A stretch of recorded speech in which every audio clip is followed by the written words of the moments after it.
But I think, just to put this in a nutshell, that many basic social values are passed on unconsciously, already in babyhood. Adults convey a great deal to babies about the kind of society they're living in. And, the most basic level, for example, whether the world is supportive and safe or challenging and dangerous. And all of us in different ways are working with the unloving side of society in a way and trying to find ways to offer a more caring response. And particularly those people who are working in Africa are often doing really cutting-edge work in dealing with traumatic social problems such as the AIDS epidemic, the aftermath of war, homelessness, and so on. Whilst probably the majority of you who've actually made it here today for your creative energy into, I'm sure, wonderful but probably more tried and tested kind of projects.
The glass ceiling is an idea familiar to many.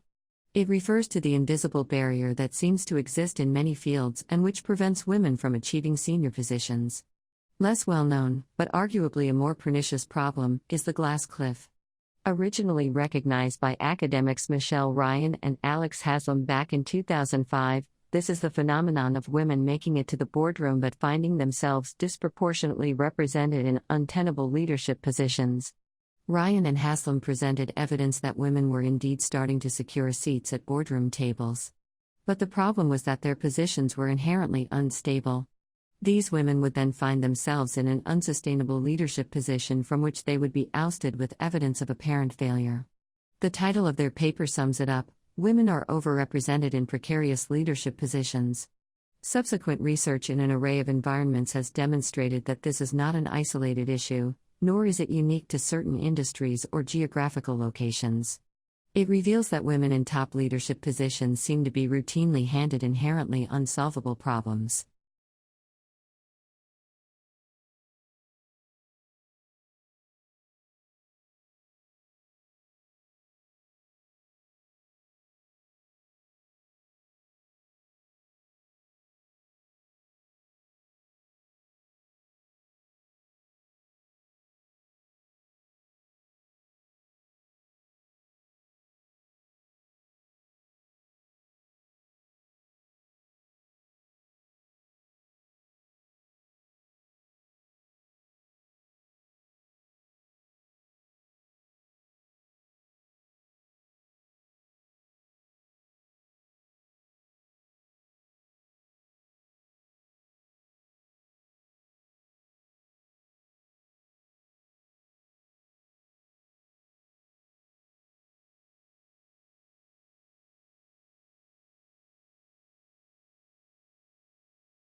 Your accent really reveals a lot about who you are and your identity.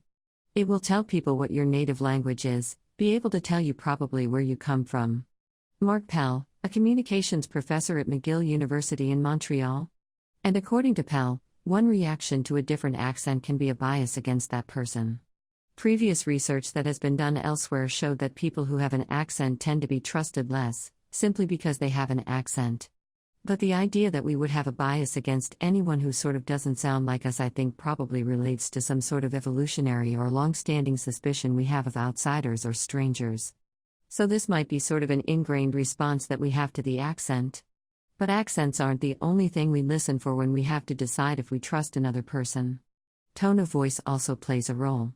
Pell and his team wanted to know if people would trust a confident tone, even if it came from someone with an accent.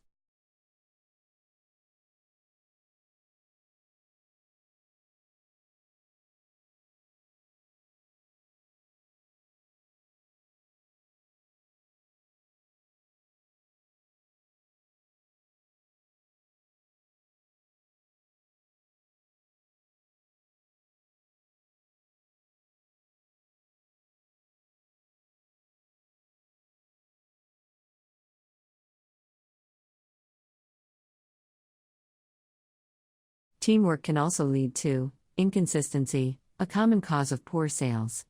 In the case of a smartphone that a certain company launched, one director wanted to target the business market, and another demanded it was aimed at consumers.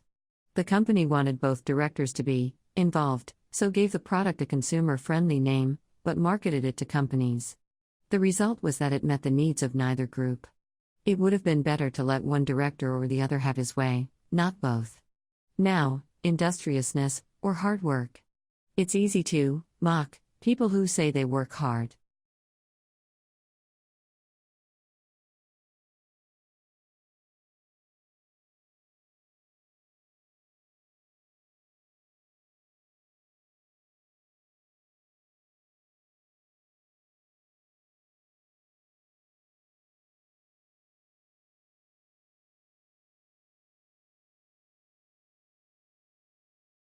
Carbon-rich soil is dark, crumbly, and fertile, and retains some water.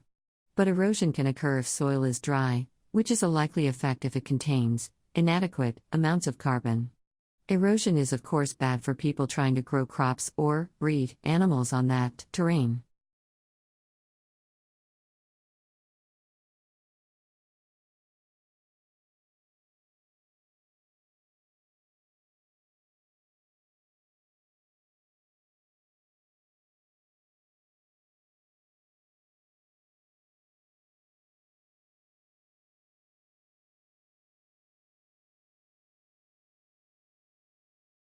In the 1970s and 80s, Lal was studying soils in Africa so devoid of organic matter that the ground had become extremely hard, like cement.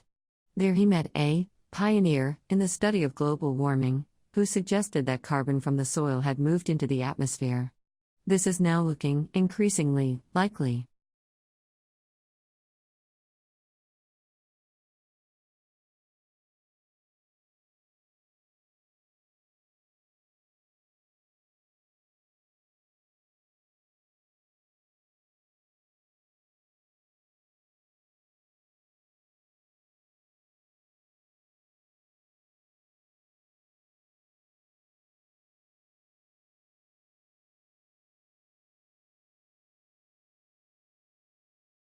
Urban development is the first thing I wanted to talk about here in Perth. Urban development is going on at a great pace, and the standard approach here in Western Australia is for suburban development to happen at the outer edges of the city. You have suburbs slowly spreading out into areas that are cleared. And this is eating into both areas of native bushland and land that used to be used for farming, for agricultural purposes. The debate here is that on one side there's the idea that we need more housing. We have a housing shortage in Western Australia, and suburban expansion is essential. Suburban expansion on the edges of the city is cheaper and easier to do than building more homes within the city, even though it's recognized it creates lots of problems with infrastructure and so on. On the other side of the debate, people say that urban sprawl is destroying bush and consequently the natural wildlife that exists there, and that it's too easy for developers to ignore these facts.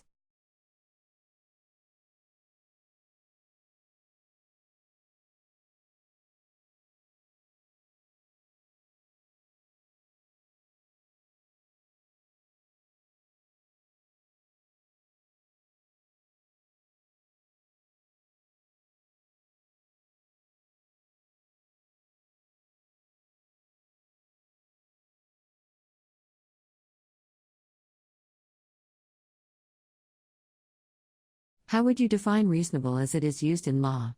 For example, you are allowed to use reasonable force when defending yourself.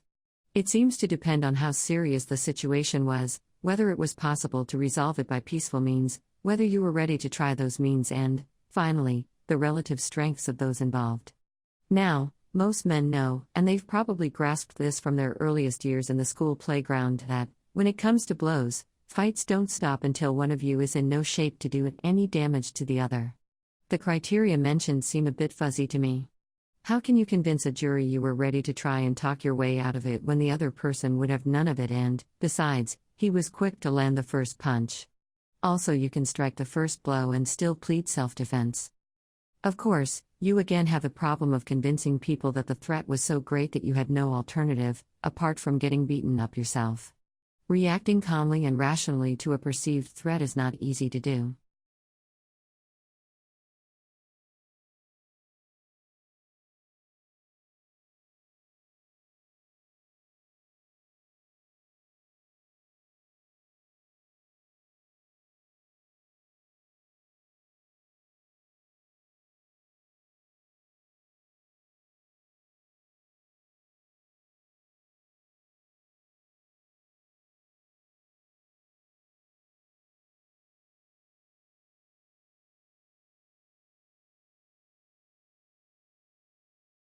They see triggers all over the world.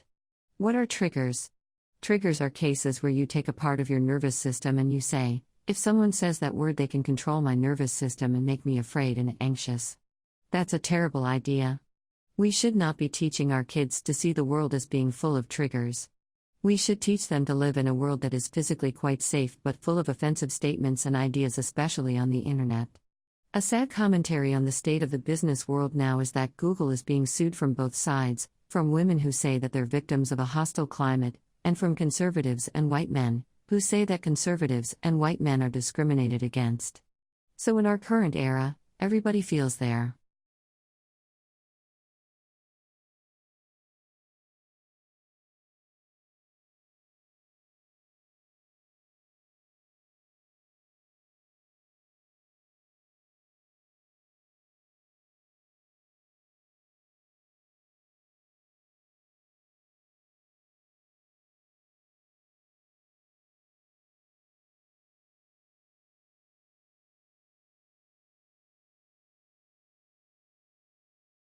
It looked like rain.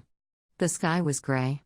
It was almost noon, but the sun was hidden by a gray blanket. It was cool. There were no birds flying anywhere. A couple of birds sat on the telephone wire. Bob was standing outside talking to Bill. They both had their hands in their pockets. They knew that it was probably going to rain shortly. A sudden breeze blew some leaves off a tree onto the sidewalk. A young woman wearing a dark blue coat and jeans walked by. She was walking a small dog. It was pure white and pretty. It sniffed at a tree trunk.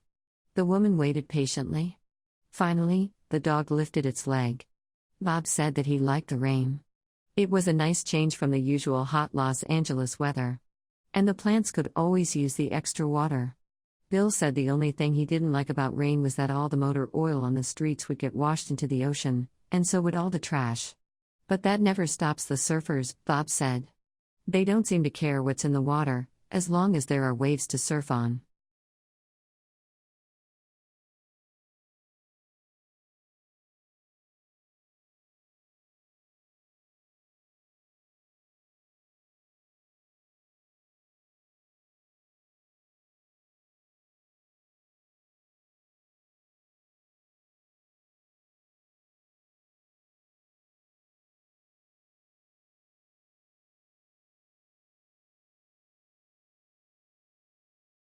This story is not about space, exactly. But it is about rockets, the model kind, and the kids who may grow up to launch the real thing into space someday. A trio of teenage Texas model rocketeers beat out teams from France and the UK to claim top honors at this year's International Rocketry Competition. The US team, from a 4-H club in Georgetown, Texas, won the June 21st fly-off at the Paris Air Show. They earned their spot in the international showdown by besting 99 other American teams. The contest required rocket kids to send a raw egg into the sky as close to 750 feet altitude as possible, in a flight lasting between 48 and 50 seconds and bring the egg safely back to Earth.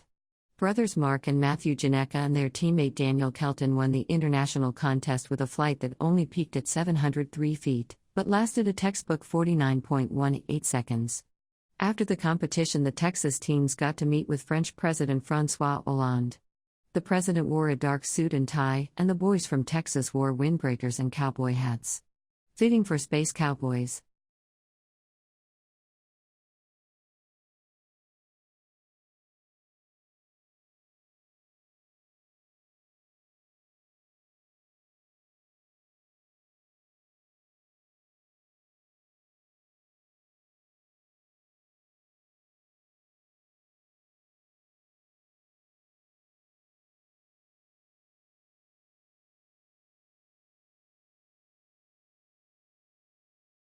Our skin tells us about our surroundings by detecting temperature, pressure, and other external conditions.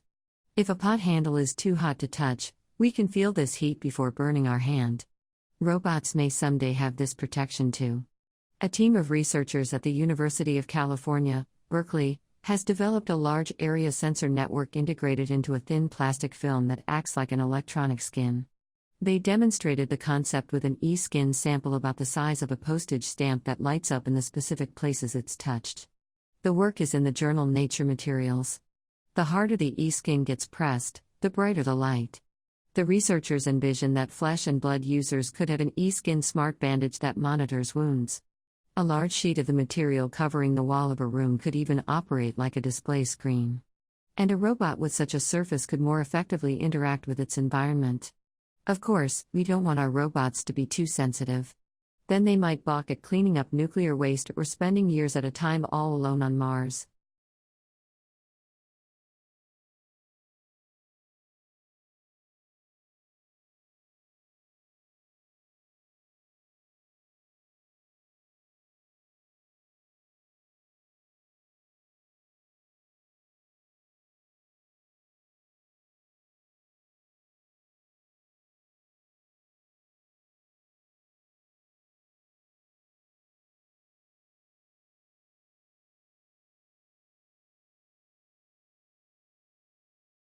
You may need to purchase an academic gown before the commencement.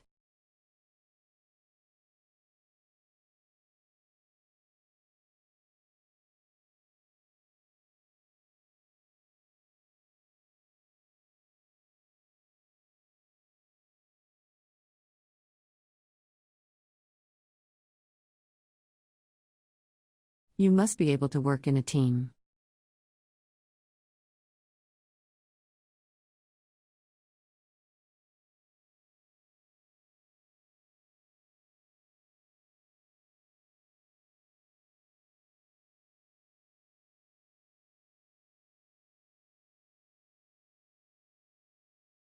She used to be the editor of the student newspaper.